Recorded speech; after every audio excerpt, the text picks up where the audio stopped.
Welcome back to Social Sessions, where we delve into the most pressing social issues and bring you insights from leading experts. In today's episode, we have a very special guest joining us to discuss a critical topic, youth crime in Scotland. Dr. Fern Gillon, a renowned criminologist and expert in youth justice, will be sharing her expertise on how we can best tackle youth crime, work effectively with young offenders and implement changes to create a more supportive system for at-risk youth. Dr. Gillon has dedicated her career to understanding the complexities of youth crime and developing innovative solutions to help young people and turn their lives around. Hi, welcome to Social Sessions, Fern.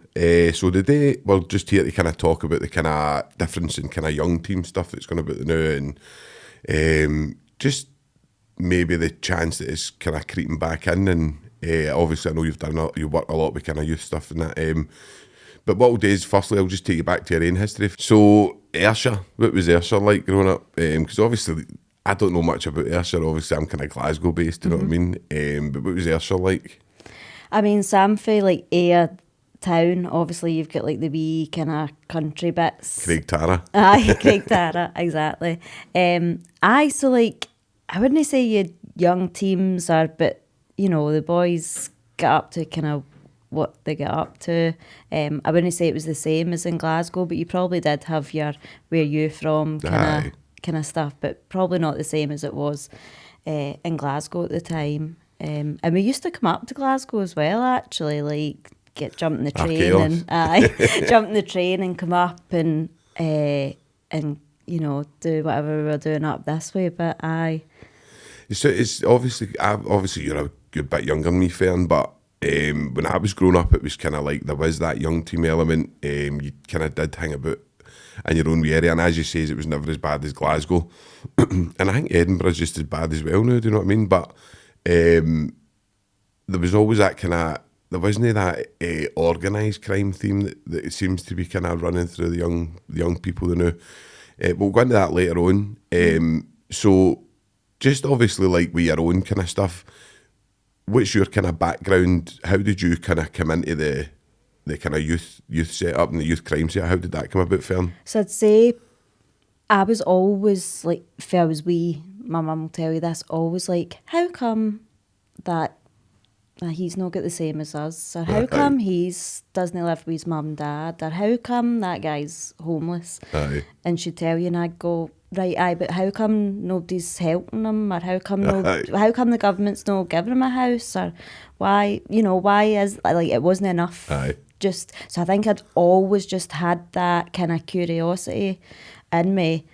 Definitely, anybody that knows me, I am not intelligent. Like, it doesn't. I totally disagree with that. It does not come naturally to me. But I think when I was at school, I fell in with some folk who had a bit of a different background to me, but doing really well.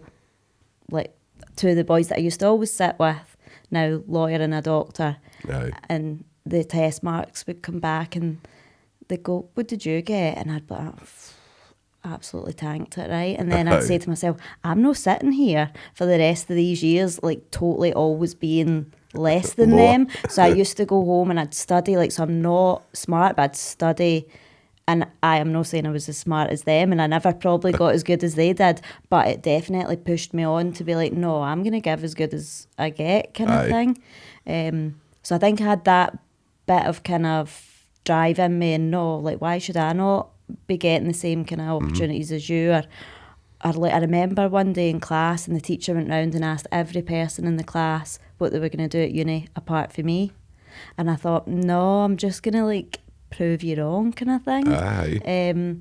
Like, so I'm the first person for my family to go to uni. We So never just a really... kind of working class family, you come for just kind of, and obviously you've done. So how did you kind of progress into, like, because obviously you've got to like a real high spec at academia now. So how did you kind of get your foot in the door in the way that, what made you pick youth crime? So I think I've all, like, so as well, my family have kind of got experience of the criminal justice system. Right. So I was visiting prison when I was younger. So I think it was something that, I didn't study criminology actually, and I don't think I saw it as that, like, I think a lot of people do it either because the CSI or they want to know about the serial killers and or they kind of, whereas I just knew it was just normal guys and women, do you know what I mean? I knew it was just normal folk that make a mistake or end up in tough times or whatever. So I did social sciences and I did economics and politics, and there was some lecturers I had who would say to me, like, can I pull me aside and say, why don't you talk up in class? Like, really encouraged me. I remember one lecturer took me aside and she said, you're supposed to be here. Like, you're allowed to be here. Do you know what I mean? Like, and you need to start believing that, because I just didn't have that kind of confidence. And then I took a module called Community Links, and it was a module where you did a piece of research instead of writing essays. And I just thought, oh, that sounds interesting. And I wanted to do it in homelessness. And the women said to me, I don't have any placements for homelessness, but there's one with Strathclyde Police. It's working with it's looking at stop and search with young folk. And I thought, I hate the police. That sounds like me. So I did it. I did research with young people and their opinions in stop and search. Obviously, they were really negative. Went back, told Strathclyde Police at the time. This was before Kath Murray did a lot of stuff on stop and search, and it became quite high profile. That was before this. And they said, look, thanks for your research, but we're still going to stop and search young folk. Do you know what I mean? So it didn't change the world. But I remember going back to that lecturer and saying, can I do this as a job? Like, is this something that folk actually do? And she was like, definitely. And I was like, right, how do you do that? And she said, well, you do a PhD. And I'd, again, never heard of a PhD, didn't know what it was. But I'd say throughout my whole life, there's been folk who have went above and beyond and have said, like the two boys that I'm talking about that I sat next to, their mum helped me write my UCAS application because they had been to uni. And my mum didn't know what you put in it. My dad couldn't help me. So it was finding folk who did know, and I'd say there's always been somebody, or I'd be the one that would ask, who can help me with this? There must be somebody out there that knows that I can talk to. And I think I do take that in now, like with the work so I'll be the one that reads I've read everybody's dissertation, do you know what I mean? I'll help folk write their CVs or apply, I'll be the one, because now I think actually that's what got me to where I am. So I did my master's, and I was working for a charity at the time, and one of their trustees was Claire Lightower, and I knew she was the director at the time of CYCJ, and I knew that, and I followed her down the stairs after one of the trustee board meetings, and I said, I think I want to do a PhD. I says, but I don't want to be an academic, but I really like research. I says, can you do that? And she just laughed, and she was like, you definitely can do that. Come with me. And she did, and I worked there for 9 years, and like as a researcher, and gained so much experience and so much knowledge. It's like it's a knowledge exchange centre, so there's research, but there's also practitioners. So the amount that I learned from them and their kind of practice and their outlook and stuff was invaluable. So I would say there was a wee bit of me being a wee bit kind of bullshit and I stubborn and saying, no, I'm gonna, why shouldn't I do this?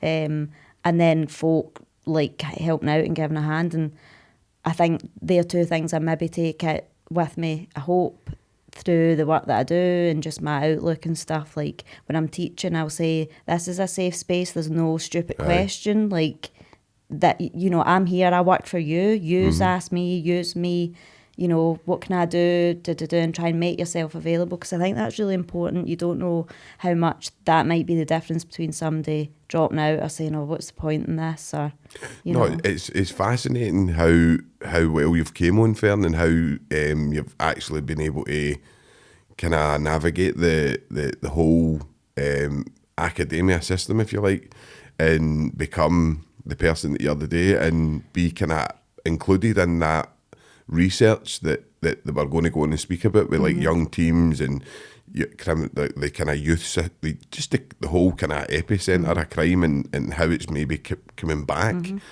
I mean, just to touch on that, like I know folks say about the Ivory Tower and all that, and obviously it does exist. I'm not saying that it's not elitist in its own ways and there's not huge flaws with it, but there's also some really amazing people there and who come from a really like varied kind of background. And I think you kind of find those people. I've been very lucky that everyone that I've worked with has been hugely supportive and really generous with their time and just nice people. And I think that's the same for any kind of wherever you're working. If you've got nice folk to work with, that makes all the difference. Of course, it makes a massive difference. It gives you the kind of self-confidence, self-belief and all that. Do you know what I mean, Fern? And that's probably what you're trying to instill into the young people that you work with in this day, just showing them, look, I came from the kind of similar background to you. It can be done. And obviously we know other people who haven't owned today very well in academia who have got a background that maybe doesn't fit that elitist thing. So I think you're right in the way you say there's a lot of kind of people that work that don't come from the ivory tower. And it does exist and there is people, but there is a lot of people fighting it. Do you know what I mean? There is people who's speaking out about it and stuff. Definitely. And I think nobody goes into this kind of stuff, or you don't work in that area. Same, like, professionals get a hard time a lot of the time. You know, they don't understand, they don't know. Actually, like, so I taught in the social work programme, a lot of the students applying, they were applying because they had some sort of experience of it and wanted to be, or like people genuinely, most people want to do good and help where they can. Do you think you can get kind of, do you think you can get kind of twisted in the way that when you go into something with good intentions and then you're kind of faced with that backlash of chaotic kind of people and stuff? Do you think you can, because I certainly know you've not lost that empathy, compassion and stuff that you've always had, but I have seen people lose that wee bit of empathy, compassion and stuff once they get into it, and it's maybe a bit harder and stuff to deal with. Totally. I think like burnout is a huge thing, like, and vicarious trauma, listening and being around that, I think it's really tough. And I think we don't always have the support systems in place for people.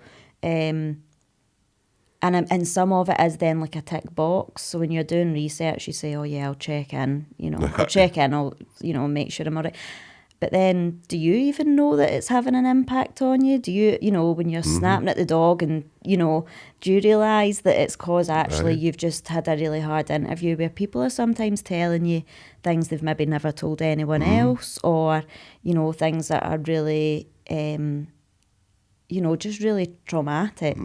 And I think if you don't look after yourself, or if the system that you're working in doesn't support you, I think that can be really hard. And that's when I think we see people kind of burning out. And I think it's the desensitisation that comes with these posts. And I get that way, like prisoners, prison staff, police, any kind of emergency worker.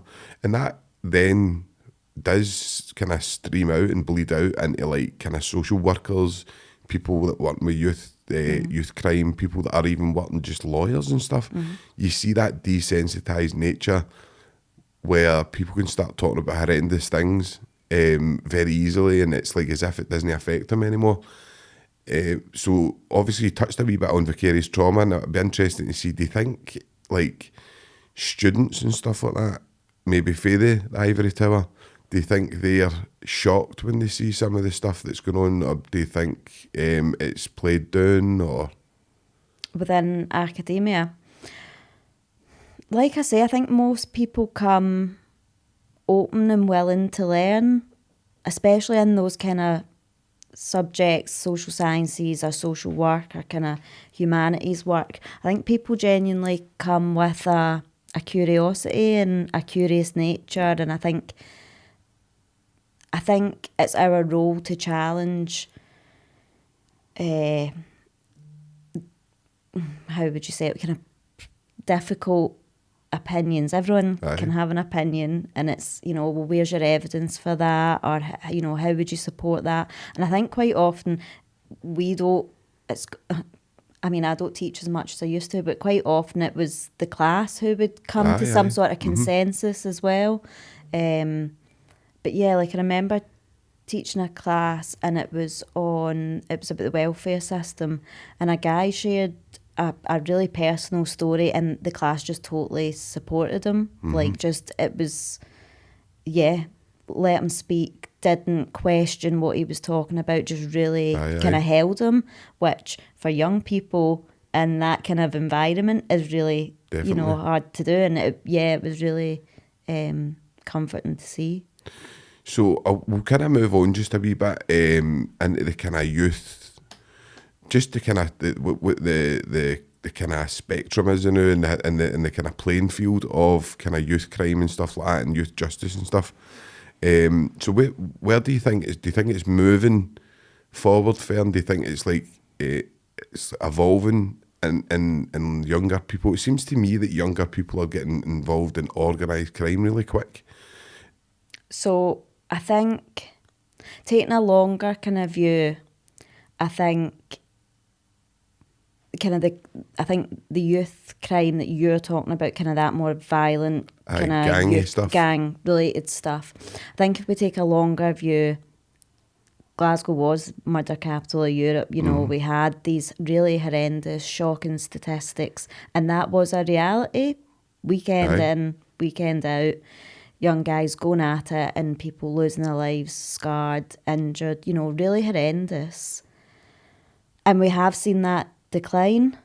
The statistics show that, and some work by Sarah Scott showed that the reduction in violence in Scotland was mainly due to a reduction in young men weapon offences in public. So it's that kind of typical territorial gang stuff that we think about. So that has decreased over time. I think we know that for the young people who remain in the justice system and caught up in that kind of cycle of offending, we know that, so there's less of them now than there maybe was in the early 2000s, but we know for the ones who are still in that their lives are much more complex, that they have kind of greater adversity, greater vulnerabilities, that this is now, we've dealt with the kind of low-hanging fruit, and this is, these are the young people who really, really need our support. They're the ones at the kind of hard edge. So I'm not going to say that everything's rosy out there. It's definitely not. But I think when you take a longer view, it's not as bad as it was. And like you said, I think it is changing. So like one of the participants in the study we did said back in his day, when you wanted a gang fight, you had to go and you stood in your bit of grass and you waited and you whistled and you were shouting them down, right? It's Snapchat. Aye, now they don't have to do that. So I think you'll not see that territorial, like physical on street, like street against street. Like a battle. Running battles. I don't think that's what we're going to see anymore. I think it is going to be more of the Snapchat, throwing signs, posing with things, posing with knives, the videos of taking gear and, shouting whatever. And that then does have the potential to spill out onto real life, like that is the potential. But I think, like you say, the drugs thing seems to be a big change as well, and that's what practitioners and people who are supporting young people are saying. The access young people have to drugs, it's outrageous, isn't it? Because it's only like you've got like young guys. I mean, obviously you work and you hear things and stuff like that, and there's like kind of open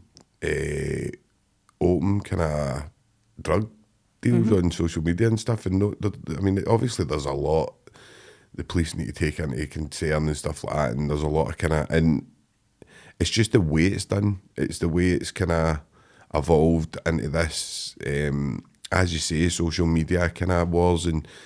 But what there seems to be a lot of young boys and girls, and especially, I don't know much about the county lines. You maybe fit us in with that. I don't really know much about it, but I do know that when I was 15, 16, and I was from Cumbernauld, and I know it wasn't like anything like Glasgow and stuff, but there was gangs and stuff, and there was that kind of territorial thing and all that. but there wasn't 16-year-old drug dealers that have got Porsches and stuff like that. That's quite scary, that. There's the first thing is the amount of drugs they're taking themselves. And when your mind's still developing and you've got all these hormones, you really don't need to calm down, do you know what I mean? No. And you don't need to calm down for all this stuff that you're taking, and you're smoking weed every day and it's not even green, do you know what I mean? It's like all that synthetic stuff. So their heads are absolutely wasted with that. And then they're either get drug debt, because where are they getting the money for this amount of drugs that they're taking? Or they're enforcing that drug debt on some other young person. So then they've got the added kind of stress of that and the kind of pressure of that. And then on the flip side, what's the alternative? Like yesterday, we've just went into another recession. I know. You know, these wee guys, if you're 18, you were born in 2005. We were in recession in 2008.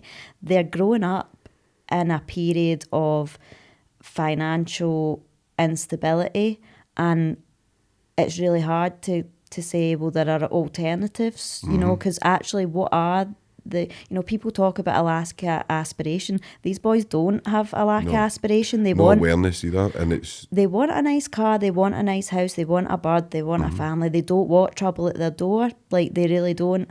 But where is the support? And I think we're taking more and more support away. And as well, they don't want support for somebody they don't know, for some agency or somebody they've never met. They want support in the communities that they stay in by folk that they know and that know them and know their lives. And they want to build a relationship and have a space to go. And I've been talking a lot recently, and our research was talking about safe spaces.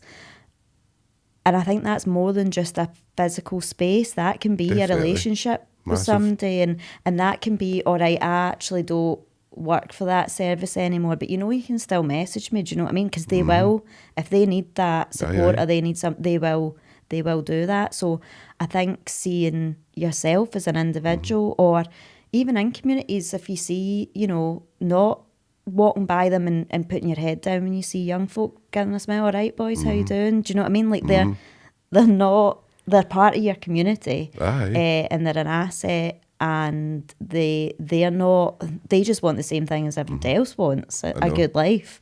It's just a hard time for them to live and grow up. When you're seeing all this stuff in social media, you're seeing all these influencers and all that, and they've got these great big cars, and we've spoken about it before. Like, these guys are hiring Lamborghinis, hiring McLarens and all that, and then it looks as if that's what they've got. And these young people are saying, well, I want that. Do you know what I mean? And how do I get that? And how's the quickest route to that? And I think that inequality's increasing.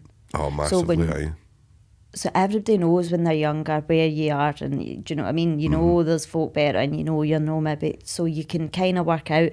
But now they don't know what's real and what's not, and they assume everybody's got it because they're seeing it in their phone all the time, and actually that's not reality. And that's not a real kind of aspiration. That's not something tangible. So I think it's about that. Do you think that when you look at like these, just the way you've got, so just the way you've got kind of like this whole, like, you used to kind of look up to the older team, if that makes sense, right? And you used to kind of go, and when I was 16, there wasn't many people would sell you drugs. Do you know what I mean? Like that wasn't really a thing. Do you know what I mean? And it was quite a big thing if you went to school and somebody said, "Oh, so and so popped an Eckie at the weekend." You were like, "Whoa, did they? Like, what was that like?" And all that. Like it was a big thing when you heard a 16-year-old doing that, or a 15-year-old. And some of the stuff I'm hearing now is like you've got kids taking crack buckets, kids smoking crack, and you're like 16, 15-year-olds with crack habits. And I always say it's a lack of connection. Do you know what I mean? And I think the lack of connection probably, it isn't the parents' fault, it's no anybody's, but the lack of connection when the parents sitting on the phone, we all do it, sitting swiping through Instagram, they're looking for somebody to kind of try and take them and guide them through life.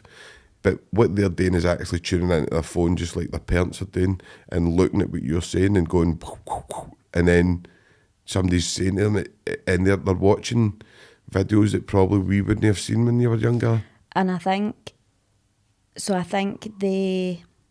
if you're a young person, and I'm not like being totally down on social media, do you know what I mean? It's a great thing, and it's a huge source of connection for young folk and information and support and everything.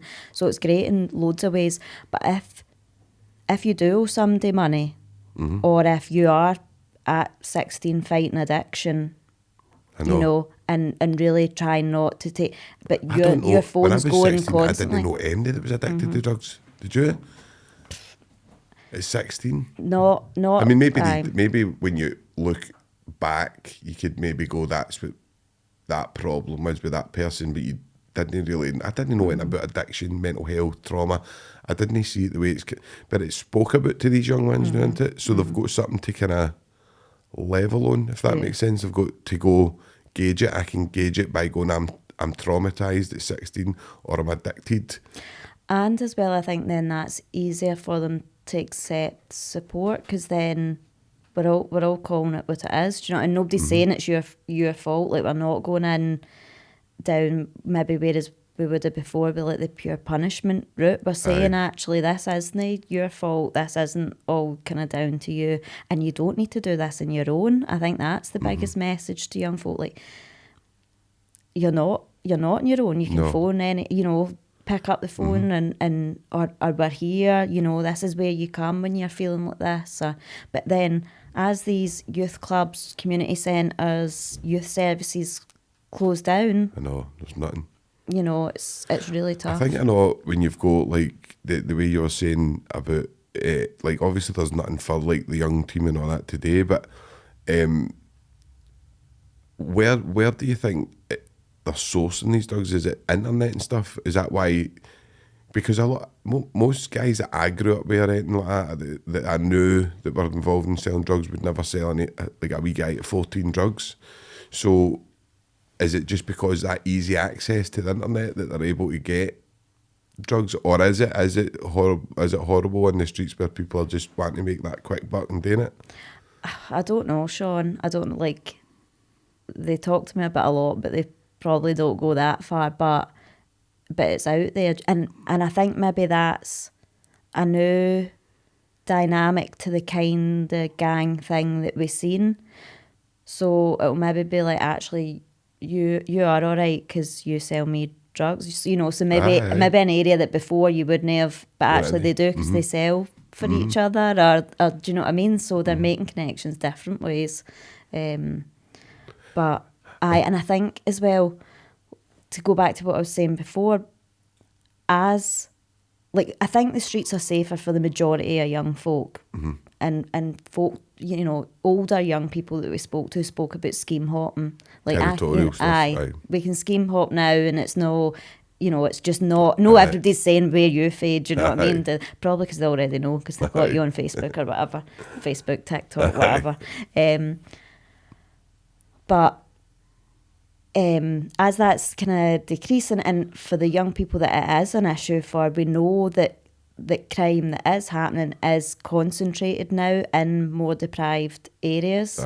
So these communities aren't just dealing with crime and victimisation of crime, they're also dealing, these are the same areas that have got high child poverty, high drug deaths, do you know what I mean? They're dealing, because that's also concentrated in deprived areas. So they're not just dealing with this one issue, and that one issue isn't just happening on its own, it's all feeding in, do you know? It's all contributing, and I think that growing inequality is just really highlighting that. Like, I really wonder what happens next. Like, where, without saying we are going to completely, you know, support these communities and the people that work in them and the people that live in them, I don't know what you do. Do you know what I mean? It seems like all this other policy that's maybe not related to, I don't know, I think that is so key. So see, if I jumped the gun, right, and I obviously, like, probably would have took this question, but I'll ask you the new Fern. So see if you kind of jumped the gun, Where do you see these young people in 10 years? I mean, it's a very hard question, Aye. but what do you think? Like, do you think they're going to be connected to the community and connected, or do you think that... I hope so, because I think there's enough people saying, I think there's enough people talking about this. I don't think it's going to get to where it was before. Do you know, I don't think people would settle for that. There's been a lot of talk about youth violence, and there have been horrendous incidents, absolutely terrible, tragic consequences, but they have been highlighted and people are asking questions, and they're asking questions hopefully for just now in a way that's helpful. They're not sensationalising it.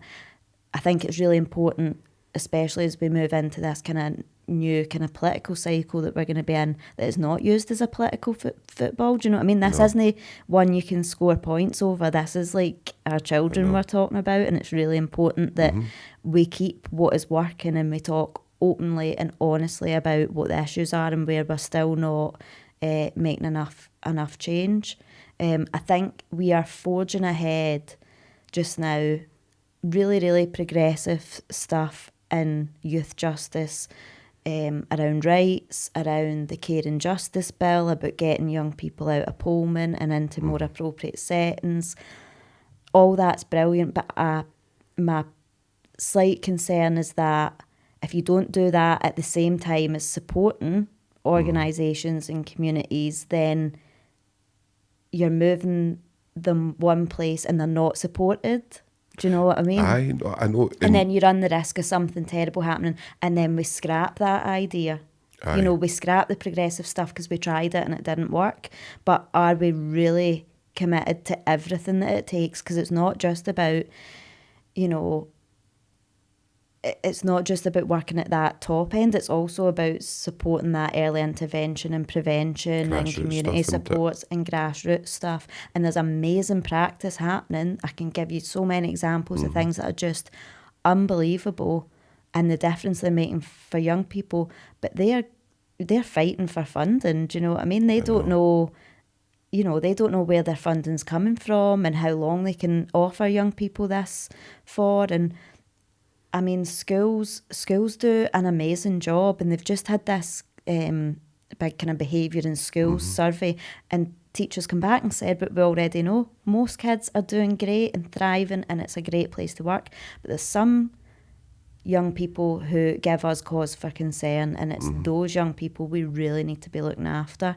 And like in one of the schools that I work in, the boys don't attend, but they're allowed in. And that's where they go for support, and that's where they go when things are going on, and they're welcomed back into that place, and that's huge. That's what it should be about. Definitely. But also the school needs to be supported to do that.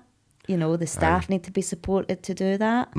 So do you think, obviously there's a lot of talk, I've got to, like, obviously I'm not a massive fan of The Crown, do you know what I mean? But I've got to take my hat off to the way that they are dealing with some of the youth justice stuff. I think they are kind of taking it head on, and Lord Turnbull and that, do you know what I mean? People that I wouldn't have kind of foreseen, like, to date, I've kind of took the bull by the horns and kind of started kind of putting stuff in place, which I've got to take my hat off to him. I think the police and all are also doing well. But what I do see is I just see... like this is going to be hard because you'll be able to kind of go into better detail with me. What I see, right, is like in schools, I see a curriculum getting taught that's still no bringing children to connect with themselves.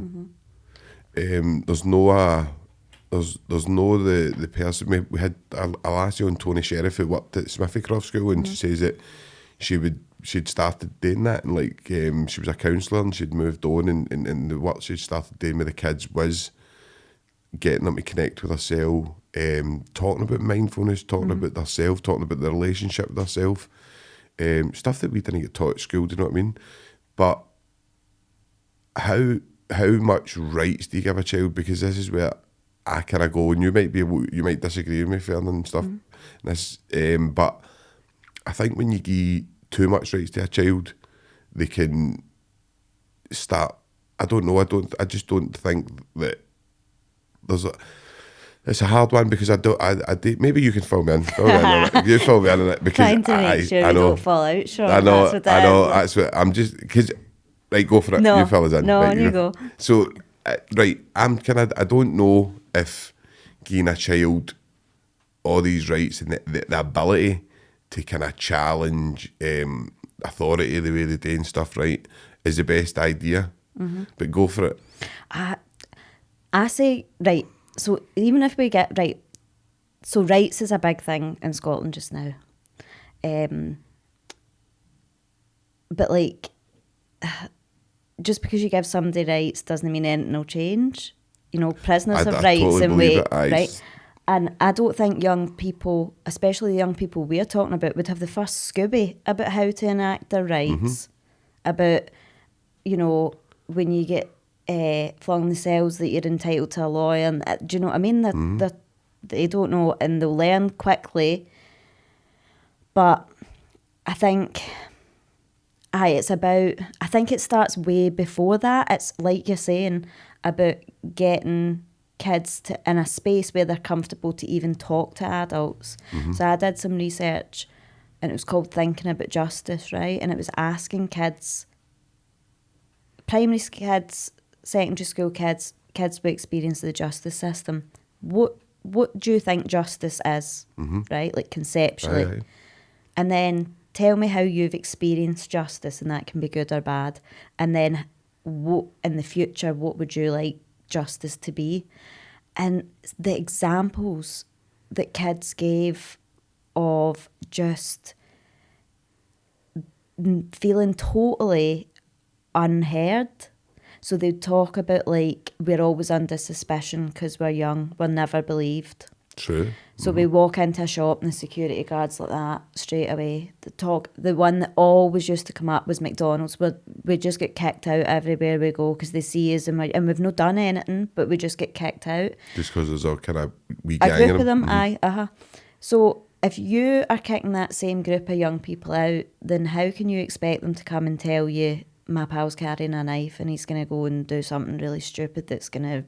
Do you know what I mean? You can't have it both ways. You can't tell them that I don't hear you, I don't believe you when I do hear you, and that I don't respect what you're saying, and then on the other hand say, but I want you to tell me how you feel, and I want you to trust me, and I want you to feel that you can come and talk to me. You can't have both, and respect works both ways. And like one of the young people said, I'm away. Like, I don't want to be treated as an adult. I'm gonna fuck up. Like, that's almost like what the quote is. It's absolutely brilliant. She says, like, I'm away and I don't have all the answers. I don't want to be treated like an adult. I'm gonna make mistakes, but I still want to be treated fairly, and I still want to feel like I've been heard and I've been respected. And I think until we get to that point where young people can actually feel like them enacting their rights is like, for the young people we're talking about, there's other young people who are more than articulate and, you know, will just run with it. But I think... So, sorry to butt in, Fern, right, but do you think then, because obviously I'm listening to you and you're making a lot of sense, right? So do you think it's about adults taking more responsibility for the rights of the children and enacting it for them? Aye. And like, I'll give you just a research example, right? And research isn't life-changing by any stretch of the imagination, so it's nothing in comparison to what any of these other services can do. But the traditional kind of way of doing qualitative research, the stuff I do, is I'm the researcher, you're the participant, I'll come and ask you my questions, you'll tell me, and I'll go away and I'll do something with it. Aye. Whereas the approach I try to take is more co-productive, and it's about saying, actually, I respect your knowledge and expertise in this area and I want to share power with you, but that means I need to give something up, so I need to give up some of the control. So you maybe help me design the questions, or you tell me what you want to talk about or how you want to do it. Do you know what I mean? So it's about in that space where I have power, giving some of that up. And I'm not saying for any, like for 1 second that I've got it right. And it is challenging because as an adult, you want to just say, oh, I'll do it. It's quicker if I do it. It's easier if I do it and it will just be right. But to actually sit and take the time and say, no, I genuinely want your input, or it maybe requires me changing my approach so that you understand what I understand, so that we share the same knowledge. So I teach young people about research methods so that I'm not the expert. You know as much as I know. You know what I'm talking about. And so then we can do this together and share that space as equals. And then we start from that point. I know it really is just all about building trust into it and gaining trust that they believe that they're going to be treated both like a child and both like an adult. And I know that's weird, right? But I know you, and I get you. Do you know what I probably, and I think a lot of people are probably getting mixed up now, that is like trying to give like 6 and 7 year olds and 8 year olds and listen, Paul, the editor, we've spoke about this before, and he's got a different opinion. But I don't know whether you should be giving kids that opportunity to talk about sex education and all at such a young age. And I think that's maybe where people are getting stumbled up with rights and stuff like that. Do you know what I mean? And as I say, like people I've got great arguments. It's probably changed my views on a lot of things in the way that listening to people's input to that. So I think there's a massive gap and a massive area that we can be enforcing and giving children rights. Do you know what I mean? Definitely.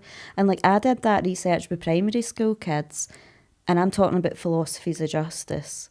Do you know what I mean? Big concepts. And yeah, we're maybe talking about it in terms of superheroes or, you know, things like, but they're still you can still have adult conversations with children in an appropriate way that allows them to do that. And I think that's kind of where I'd go in that.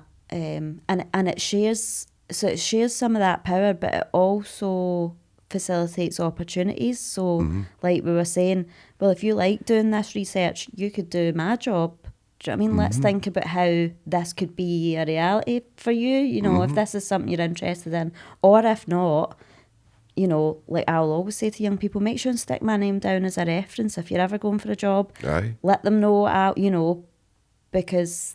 So can you give like a couple of even just examples, obviously, I can't say names or whatever, but just a couple of examples of where that's worked for you, Fern? How do you mean? Sorry, Sean. Where you've gave that person a wee bit of power and you've seen the change in them, or you've explained rights and stuff to a kid or a young person, and they've took it on board and went on and done something. I mean, I'd always be cautious at saying that I've actually had any sort of influence on a young person, but some of the young people I'm working with just now are absolutely smashing it, like absolutely smashing it, and I'll give them a wee shout out. Where's the camera? The wise men, you know who yous are, because they'll be on TikTok probably. But they're absolutely smashing it, and I think, but that's 2 years I've been working with them, like week in, week out, 2 years. And was this kind of like chaotic and kind of hingy? Yeah. Aye, when I met them, that was off the back of quite a violent incident that they were affected by. And I went in, and it was supposed to be this. I was supposed to just go and do a couple of focus groups with them. And I was like, no, like one, it doesn't feel right, and two, they're just not going to talk to me. Like, who am I? Just rocking up and being like, all right, just tell me about your lives and what's happened. And I said, oh, I'll make a wee programme and I'll do maybe 6 weeks, and then here we are 2 years later. And they know, and they've been told, and I'll tell them again, I'll always be there. Like, so I've changed jobs, I don't do that, but that doesn't matter. Do you know what I mean? Like, and one of them is now at the point where he's thinking about using his experiences to go into youth work. He's benefited for that. And it's other folk that have helped him, Callum, who worked for the VRU, and Jordan, who worked for the VRU, and he's saying, no, I think I could do that. And we went and met Callum last week and had a really honest and frank conversation about your lived experience is, I hate that term, I don't even know why I've used it, but your experience is the most valuable asset you've got, but also it doesn't mean that's what you need to do every day if you want to go and work in a building, you know. You can do that. But let's give you the opportunity to try this out and see how you feel about it and see how you get on, and hopefully he'll enjoy it. But if he doesn't, then I'll be there to help him get his next opportunity and whatever it is he wants to do. Do you know what I mean? I know. Obviously, like, I think you're brilliant, Fern. Anyway, I think you've always been like, and you've always had that kind of compassionate, empathetic kind of nature. And so I'll take you to your own kind of experiences when you come into prison and stuff like that, when you come in and you were doing the reading group and stuff like that. So I'll take you your own experiences when you were talking about when you came into Berlin and you were doing the reading groups and stuff. What made you start that up? Because obviously I know somebody had wrote to the university and asked if that would kind of take place, but that was a great wee thing that happened, a great wee concept, and it never really took off, which I was surprised at. I don't know, there is a reading group at Shotts that I think runs, but they read like books. We read academic. Right. Well, yous read, I actually usually hadn't done the readings. We come in underprepared as usual. But so there is a reading group, and I think it's been going for a few years. Kirsten Anderson runs that in Shotts, so they read novels and stuff. But it was Sarah Armstrong who you had on the podcast. First time I met her, and we just got talking, and I think I'd said, you know, I kind of feel a bit of an outsider. I've been in prisons before and blah, blah, blah. And she said, oh, we're doing this reading group if you've been interested. And that was it. It was just, again, one of those chance meetings and like me saying, oh, you know, I've never wanted my research, like I've never wanted to be an academic. I've always been like, what is the point of this if it's not got a purpose? Ground do you know level what I mean? kind of action, doing the kind of what you're researching and you're now putting into action. So see, when you come in, and obviously, because when we talk about Pullman, when I was in Pullman, it was gangs. It was like there was guys who would come in and get the jail just to come in with their pals and stuff like that. That's how many people were in, and it was all deprived areas, same areas that you know we were talking about. But when you come into prison, I was kind of right at the end of my sentence kind of thing. I'd done some academia myself. I'd kind of got my degree and stuff, and there was other guys there that were doing work as well. But what did you think it was going to be as successful as it was? And what was it like when you first came into prison? Were you, like, obviously you'd been visiting, but were you scared, or did you have that kind of fear? Or no, definitely not. I think you're just nervous because you've never met folk the same as I would be if I was going to like a reading group at a university, and I didn't know the folk and I hadn't done the reading, and you know, and I'd say other members of the group were more confident. I'm not confident in a reading group setting as it is. Do you know what I mean? So I'd say I was nervous for that. I think it was more going through the gate, like going kind of behind the scenes. So like you say, in a visit, it's very controlled. You sit in the yellow chair, you know, do you know what I mean? Get up and use the vet. So just to go behind that was kind of interesting, like, I guess from a research, but like you're kind of observing what's happening and how people are interacting and stuff. So that was quite interesting. And what was so see when you came into the prison, did you have, like, obviously Berlin is a big jail and it's ran by a lot of staff. There's a lot of prison staff in there. Again, it's a weird place where you've got a lot of kind of good officers and a lot of officers that probably aren't good officers, do you know what I mean? But same goes with prisoners, do you know what I mean? You get good prisoners, you get bad prisoners, it's just the way it goes. But how did you feel when you met the reading group, and how long did it take for you to kind of calm your nerves and just kind of go, these guys are all right, like they're actually brand new, do you know what I mean? I think really quickly, probably because yourself as well, like you talk to anybody, so do you know what I mean? Like, and that's it, like it is, do you know, see when I was young, I used to walk, sometimes me and my dad would be walking into town and there'd be a guy that passes, and my dad used to say, every time he killed a guy, and I'd go, all right, and then he'd tell me the story behind it, but it was never like a judgment thing, it was just like and he'd always say, nice big boy, nice big, you know, so it isn't, it's never been like that kind of Daily Mail headline, do you know what I mean? I don't think I ever, and as well, it's safe for me. You don't have anything against me. You're not going to want to hurt. Do you know what I mean? I'm in to read with you. I'm no a threat or a. Do you know what I mean? Maybe discussions get heated, but do you know what I mean? It wasn't worth getting a downgrade for going at me. Do you know what I mean? Because I don't agree with your reading a Kafka or whatever we've done. Do you know what I mean? You know, no, you're wrong. So it was never like that for me, and.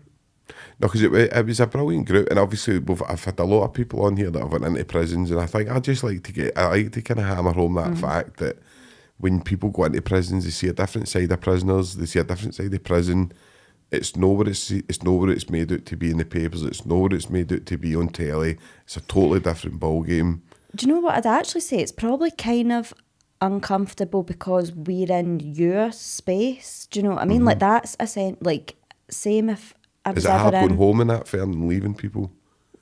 No, I don't mean in that, but I mean like when we were doing the reading groups, like you are literally, do you know what I mean? It's very, and same if you're doing a visit in a secure case, that's people's homes, like that's literally, and you've had everything else taken away from you, so that means a lot. That's your private space. Do you know what I mean? So I think you kind of need to treat it respectfully as well, do you know what I mean? And I don't think you should come in dead confident, or do you know what I mean? Because I wouldn't expect that if it was the other way around, do you know what I mean? So I think you do need to be kind of respectful of this is your, essentially your home for the and thank you for welcoming us in, and we always were made really welcome. No, I think that's a bit, obviously there's probably a kind of a thought process that goes along with prison and just what prisoners are, and just kind of what happens in prisons, and we'll talk about the kind of BBC documentary that went out, Dispatches, and again I didn't see it. I just seen the kind of plastering over, and it wasn't a real kind of presentation of what's happening. Do you know what I mean? I was really disappointed with that Dispatches, and I know the people that worked on it are great people. So it's like I don't know why they edit it that way and they make it look like. Because I think, and that's what I was saying before. I think because for us, and people who are abolitionists or who are prison reformers or who are working in that space, that's the message we want to get out, and I think that's important. But I think for a general audience, one, that'll just switch some folk off, and it doesn't mean you shouldn't be saying it and talking about the reality, but it's kind of a wee bit like horses for courses, do you know what I mean? And I had a feminist economics tutor, Ailsa Mackay, and she used to say, I mean, I could go to the government and say women aren't being paid for all this work and and you know that we could be, you know, don't measure GDP because it doesn't take into account. She said, they're not interested in that. I need to talk pounds and pence. I need to turn everything into a figure. And I think it's kind of the same with things like that. I think it didn't go far enough, and it did paint things, it skewed what the reality is. But I think watching it, not as me, not as you, not as kind of our colleagues and folk in that space, just for Joe Bloggs who pays his taxes, he must have been sitting thinking, this is a shit show. Like, what a waste of money. Nobody's winning. Like, this isn't a good use of my money.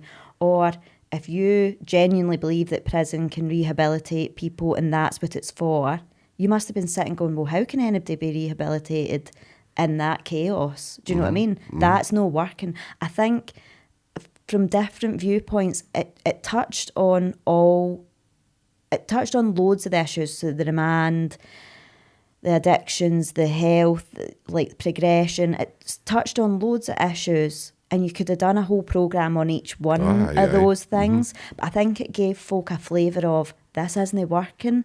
And for me, the conversation is then, so if we know this isn't working, what's going to change? Where's the change? And for me, the change needs to be, some folk would probably say radical. Again, that might switch folk off. I know. Don't want radical change. But progressive change, I think most folk can get behind progressive change. And progressive change is not funding more buildings of prisons, do you know what I mean? More places to warehouse people. It's not about, you know, pumping more money into the SPS. It's about supporting the people who are in there just now and the staff that are working in there as well. Because if your son works in a prison and you're watching that, you'd be thinking, you're not going to your work tomorrow. That looks, mental. You know. And it's like with the prison staff, if you get most staff, I mean, obviously you get hard-hitting governors, hard-line governors, you get all these kind of different guys, but you do get your mixed stonies and stuff like that, and you get your people who are kind of looking at progressive. And as we said earlier, the Crown are probably looking at the youth and saying, like, we can't have that again, do you know what I mean? Another kind of generation of that. But I think it's interesting the way you put it, because I know what you mean. If you go in there and you're like, just, oh, look, this is how it is, and it's really bad, and people just too much for them, or they just go, oh, it is what it is, and just let them all fight with each other. Some folk don't care. Some folk genuinely say, well, they should be in there, so fuck them. Do you know what I mean? They shouldn't have done it. They shouldn't have done that, right? And so then, what's your next step of the argument? Because that's not going to change their mind. Whereas if you can't, nobody could watching that because I said this, that we should be doing more of this. This is what we need.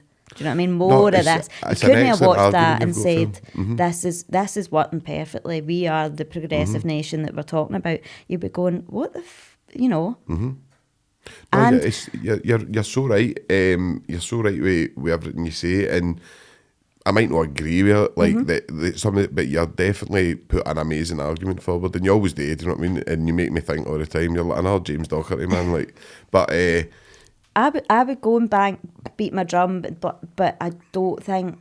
I think it's about how do you influence, how do you influence people, and like I say, that's.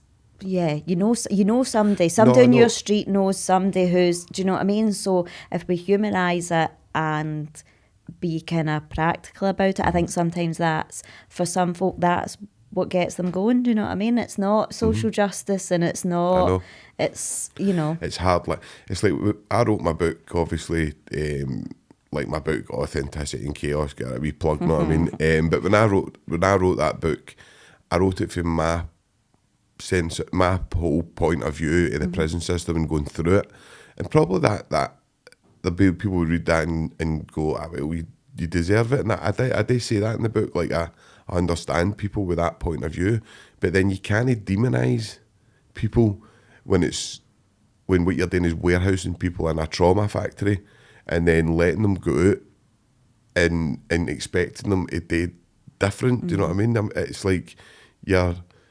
re-traumatising people constantly and then expecting them to take that change when they've got no awareness of what's actually happening. They've got no awareness of what's going on, and you don't get taught it. And the staff aren't taught to teach you awareness. Do you know what I mean? They're not paid enough, and they're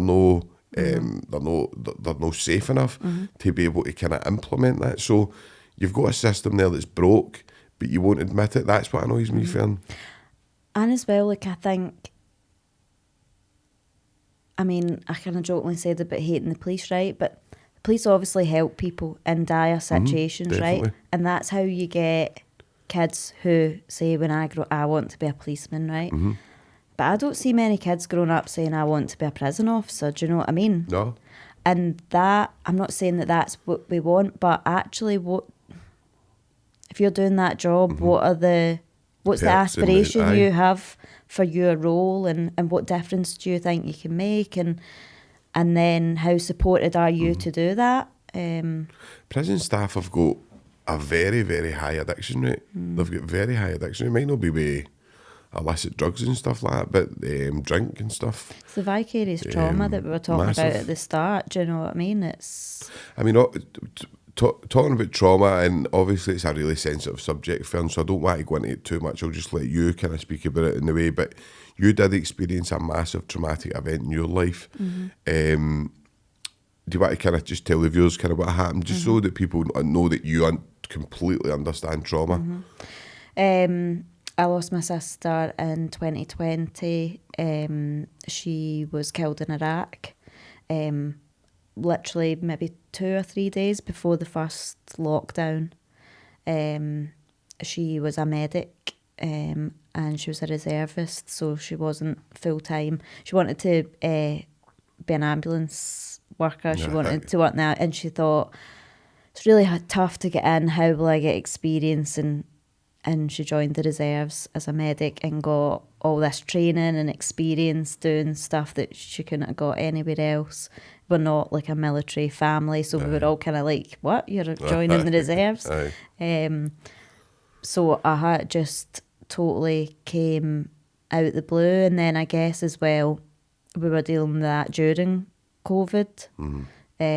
So we were in a bubble, like literally in a bubble. And I think when people, like, COVID is such a point in people's lives, like everyone can tell their kind of COVID story, and I just sometimes feel like ours was really detached from that, because that wasn't the main thing that was going on for us, and I'm sure it was the same for other people in different circumstances, but we were dealing with that trauma. And you know, people would say, oh, it's these bubbles and we'd be like, what's happening? Like, you know, don't even know. It just felt really secondary. And I think then when the restrictions did lift and we were kind of allowed out again, I think that's, you started grieving again, almost. In a different way. And obviously when it happened at first and we were planning a funeral, and unfortunately I've been to too many young people's funerals, but you know, they're always big, well attended kind of affairs, and we imagined that's what Brodie's would be, and then so that's what we were planning for, and all that came with it.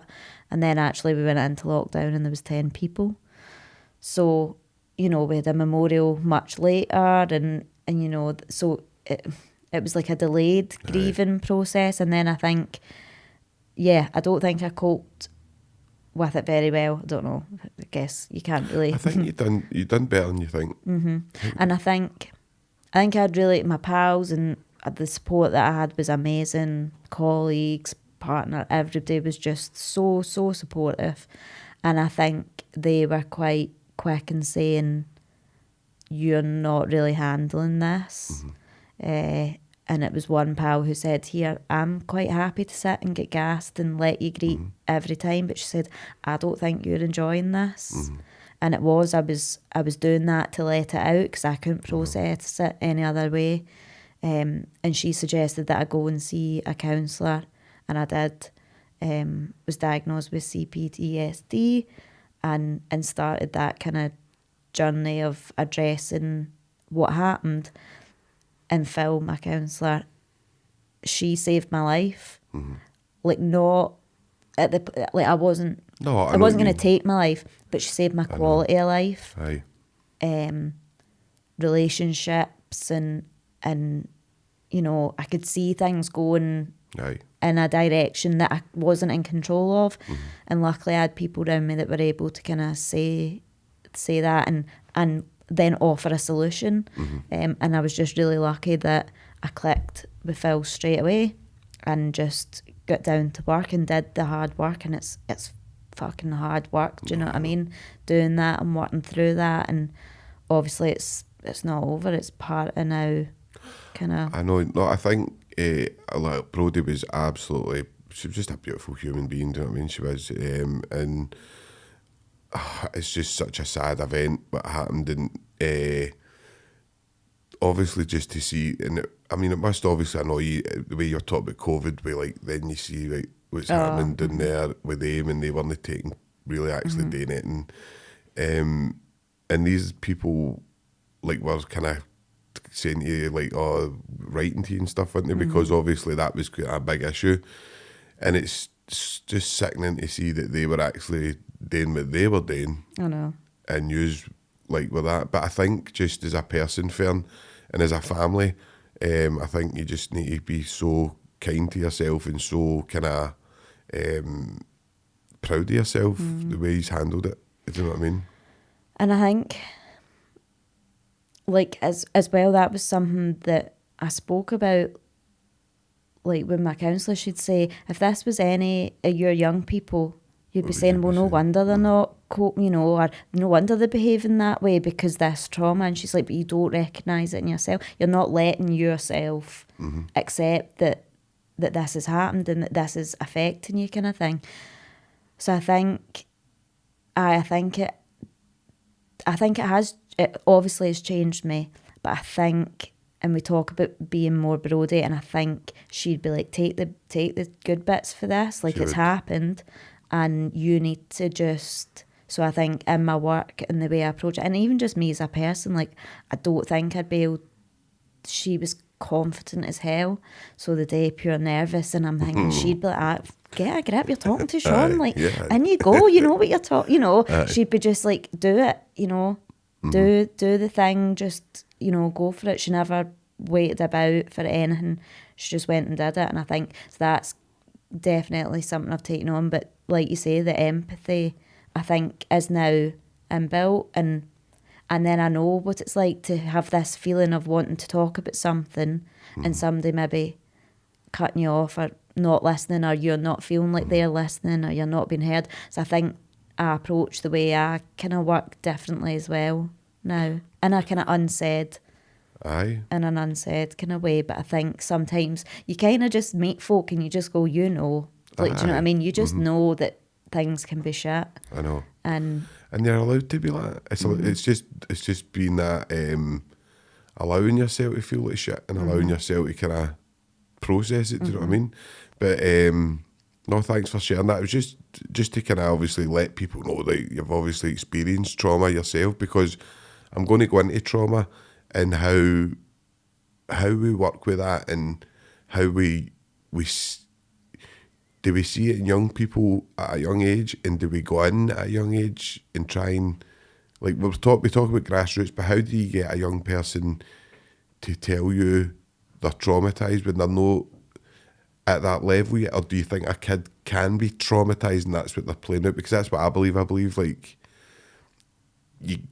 trauma causes kids to act a certain way, and that's they basically play out their trauma, and it could be for crime, it could be for whatever reason, but I do think that the way it's a kind of buzzword now, and I think a lot of people are using it and they don't really know what it means. I mean, you're definitely the expert in trauma, and I'm really not, and it's something I'm cautious about using as well, although I've used it earlier. But I think for me, like, my PhD was on early intervention, so if a kid is displaying behaviours that we are concerned about, then I think it is right that we take action at that point. And if you know the full circumstances, then you want to be addressing whatever that cause is, whether it's trauma or whether it's, you know, things at home or, you know, whatever it is. But I think what we tend to do is look at the behaviour, do you know what I mean, and react to the behaviour. And quite often, because that's in some ways easier to do. Aye. But then you're not addressing the actual cause. So what happens is you've intervened quite early. So if I've got Sean at 11 or 12 and he's already getting known and we're a wee bit concerned about him, but we say it's all right, we'll just, you know, watch what's happening, give you a wee warning. And then Sean comes back at 13 and he's, you know, he's now progressing, he's right in amongst it. And we maybe say, right, we'll give him a formal warning and let's look at school and see what's happening at school. And school say, we're struggling as well. We're still looking at him. Do you know what I mean? And then what happens is, by the time he's 16, we've already we're saying, Sean, we had you, when you were 11 and this hasn't worked and we're almost building a wall, or we're making it harder for him because we're not actually addressing the root cause. And for young people whose situations are complex and where there's multiple issues impacting on them, I think then all you're really doing is kind of labelling them and potentially making things worse because you're not addressing that and they're just racking up. I think, aye. You're just ticking boxes, and then it's like, well, we tried that and it didn't work before, so we can only escalate this. And then you're kind of left thinking, what have we got left to do? I think there's a lot of people out there using the word trauma, but I'm no, like, we had James Docherty on here who I believe knows trauma inside out, like, he's brilliant. But I do read a lot of Gabor Mate, I do kind of read a lot of all these people that talk about trauma and stuff, and I think when you kind of visualise trauma as a wound that's inside that you need to kind of heal. We westernise everything, and we've westernised trauma in the way that we try and fix the symptoms of the trauma rather than addressing the root cause. And the root cause needs to be met. It needs to be met head on, and there needs to be a level of acceptance. And that level of acceptance is very hard at times. It's extremely hard to overcome. But when you do overcome it, you can feel the healing start. I don't think we teach kids that. I don't think we teach them, look, tell us, and what you're saying and the work you're doing is amazing, Fern, by the way. I think you need to be applauded for that. But giving kids a space, and I definitely believe that there should be rights for kids in that kind of environment, do you know what I mean? And that's me picking and choosing where I probably shouldn't be able to do that, but I'm not picking and choosing and thinking that kids should be allowed a bit, and you've kind of made me think that with just what you were talking about. But when you look at trauma, you need to dive deep. But how do you get a child? And that's where probably, because it's a lack of connection with parents, it's a lack of connection. These are all traumatic in themselves, never mind if there's been an incident or continued abuse or whatever's caused that child to feel trauma. How do you get that kid at that age to go into themselves? Do you know what I mean? That's where I would probably I don't know what I'm doing here. Do you know what I mean? Like, because... And I think it's like you're saying, we westernise it, so it's like, oh, we've got a programme for you, 6 weeks, and you'll be good to go. And you get a certificate at the end, and it'll. But you'll be trauma free. Aye, that's you. Out the door.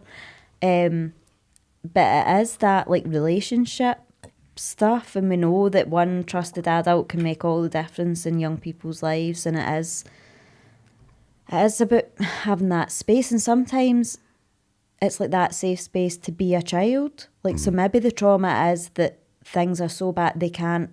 They've never been a child. Aye. And they need somewhere they can go and have fun.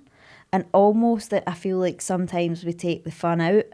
It needs to be, you'll get a qualification at the end or a certificate, and that's great. But sometimes, like, just do it for the sake of it and have, it's Aye. Give young people an experience, or, so there's all this stuff about what works. So, evaluations of services, and it'll be like, but 3 of them went on to offend, so let's not fund that anymore. And it's like, mental. But they all had the best experience and the best time, and they all, they all had a great time. Like, can we... What about the 3 that didn't have I know, but they probably, that might be the thing that they're like, remember back in the day when we did that, we had that experience. The Western culture kind of, even prison was a massive, it was a massive kind of, it was where I seen it most, where you would get what we're talking about. You would get like one prisoner would do something, or one prisoner would step out of line, and that would be it for everybody. Do you know what I mean?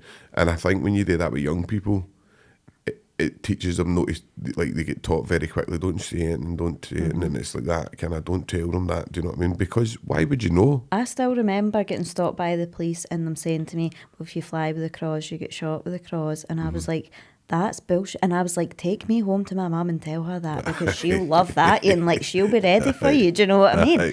Like, what? Like, what? I know. It's a statement that's true. Aye. But it so shouldn't be like, true. I know, and what kind of message does that say to me? Like, oh, we know you're not, but you know, it just was like... The worst one was no. Castle Huntly. Castle Huntly, like the amount of work that you need to go through and the amount of paperwork that needs to get done for you to get to that place is unbelievable. It's so stressful. It's stressful on everybody that's involved. And then when you get there, they start telling you, oh, don't sit with him. And you're like, how's he even here then? Like, why is he here? And that's quite a lot. They say that, don't sit with him, he'll get you in trouble, don't sit with him. And you're like, how are they passing all of these? Where is the people that's accepting all this to go and do you know what I mean? And then one person will do something, like running club, 40, 50 boys running, brilliant, like getting them off it, running twice a week, outside running, one guy goes away, meets his bird on the run, cancelled. Mm-hmm. Do you know what I mean? And you're like, why cancel that whole thing, which is very a brilliant we're all up here. It's just doesn't make sense, Fern. I'm doing a bit of research on risk assessment, and we were going through the training, and it's based on like 8 indicators of risk. Aye. And I said, see those 8 indicators, it makes you wonder why you'd send anyone to prison, because that increases all of those. Like, and it is like negative peer associations, family connection, you know, like that, you know, addictions. I said, more guys go in with no addiction and come out with an addiction that they never had in the first place. It's like, all the risk indicators are all the things that's going to happen in prison. These aren't a tick box. They're the ones you want to avoid. But it's... Mm-hmm. So obviously we're kind of coming up near kind of the end, Fern, right? But can you tell us like what you're working on the new and where you kind of see the kind of youth justice thing going? Do you see a more rights-based approach coming in for kids? Where do you see the playing field? What do you think is going to happen? It's $1 million question, I suppose. I hope we see some investment and some action and some commitment to early intervention, prevention, community-based solutions, grassroots, you know, organisations and stuff. I hope... Is there enough money going in? No, they need more. They need more of it. And, you know, like I say, what's more money going to do? More opportunities, more experiences, you know, more hours that kids can be in these safe spaces and getting the support that they need and opportunities and relationships. So that's what I'd really like to see, hand in hand with that progressive stuff that's happening at a policy and a practice level around, you know, taking young people out of systems that we know do them more harm, you know, kind of de-escalating that and supporting them more in settings that are more appropriate, you know, listening to them more, having, you know, respecting their rights and stuff, definitely. But I think that part of me sometimes feels conflicted that that's happening over here. Aye. And that we're not looking at the structural violence, the inequality, the poverty. The thing that's been there all the time, isn't it? It's the only indicator, for what a better word, it's the only like thing that's consistent through every generation of crime, addiction. It's the only thing that's consistent is poverty and social injustice. And then change, you know, so, and acknowledging that what worked back then probably isn't going to work now, that we're in a different space because of social media, because of change in drug markets. So I think not resting on our laurels of we've got this or we've done it before. I think I want to see renewed energy in that space. And is that coming as a renewed energy? I think so. Like, you know, the people. We've not got 100 ferns out there. Not place, yeah. No, but there's much better than that, and I think they just need more support. Like just more of what works, and we know what works, and young people are telling us that's what they want. So see people even like somebody, I don't know, like Russell Finlay for his kind of hard hitting on crime, justice, and stuff like that. I think he would even back something like that for young people. I think the thing is with people who have maybe got that kind of pull at a policy level and maybe at a legislative level, they're very open to helping children. Do you know what I mean? They're very open to opening the gates for new stuff. Whereas they're maybe they're more resistant as people get older and as people are adults and stuff. They're maybe a bit more resistant to give money to put policies in place that are going to help people, blah, blah, blah, blah, blah, because it's maybe not a vote winner and stuff. But you, as you spoke about earlier, that's something that everybody would get behind. I think we're coming into times where the politics in Scotland's going to be a lot choppier than it has been. So I think you might see things coming back and a bit of pushback on the approach that we've had. So I think people really need to steadfast. Like, I suppose the Scottish approach and that penal welfare stuff goes way back, like to Brandon and all that. But I'd be critical of how welfarist we actually are. So I think it's a bit of staying true to what we know works, but also being really critical of ourselves. And actually, where are we not stepping up to the plate? Where are we not doing enough? And really challenging ourselves. See what you're saying there. I think that's a big problem where I've seen when you get to that policy, legislative, whatever you want to call it, that level, people are scared to make a mistake. Whereas you should be allowed to make mistakes. It's from mistakes that we learn. Do you know what I mean? But people don't want to admit, like, the prison, see if they were just to come out and genuinely go, listen, man, we're fucking so overworked here. Well, what do you want us to do? People would listen. I think more, but what they do is it's because there's people there that jobs at risk and stuff. The people don't want to lose face and stuff. And I think that's what you're saying. You need to be more critical of yourself. And the world's the way it is because people made mistakes and we learn from their mistakes. Do you know what I mean? And that's where you get any kind of evolution in anything. Do you know what I mean? I think for a long time, and we are guilty of this in Scotland, patting ourselves in the back and saying, you know, it's not as bad as England, or, you know, we are this progressive nation and blah, blah. And I think, there's some great Nicky stuff. Sturgeon's just showed us that's a lot of shit. There's some great stuff happening, but I think we need to be, you know, more critical of ourselves. And I think listening more to young people and creating spaces for young people to really tell us how it really is, because they will, is like the first step. I know, actually listening to young people and taking, because, do you know, I done a podcast a couple of weeks ago with LJ and Tony, and we were talking about kind of young people, and they were saying they're coming into the world fresh, no conditioned. There's no conditions on them. They don't have that social conditioning we've got. We should be listening to them a lot more. They teach us. Definitely. Whereas we go, listen, as you said earlier, listen to this, listen to that, and you're annoyed if a child speaks back to you in a certain way. But he's allowed to be emotional. He's got feelings and emotions just like anybody else. People go, and there's nothing harder than when a young person that was shit of you. Do you know what I mean? Or I didn't think you'd do that, and I think that's what we need to take. Do you know what I mean? Like it's hard to hear, but you want to be called out if that's what needs to happen. Do you know what I mean? And I think we need to listen to the hard bits as well. I know.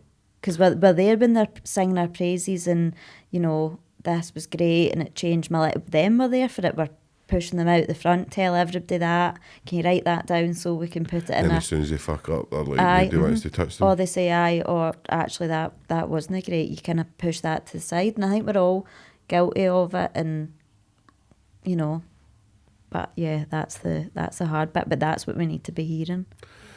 No, brilliant. Honestly, Fern, it's been absolutely brilliant having you on. Thanks for having me, Sean. I really appreciate it. I always give the guest a wee last message. If like MD out there, and you can speak to the children, right, the kids, a wee message to anybody out there who's kind of struggling, maybe as we spoke about, drug debts, maybe involved in organised crime, maybe just think that they're stuck and they've got nowhere to go. Just a wee message for the people out there. I think just there's always an option. Don't think that you've ran out of options. There's always somebody that is going to listen and just speak out and find that person that you think you can trust and put your trust in them. And it's hard. Do you know what I mean? It is hard. I'm not saying it's easy, but it's the right thing to do. Brilliant. Thanks, Fern. Thank you very much for coming on. Brilliant.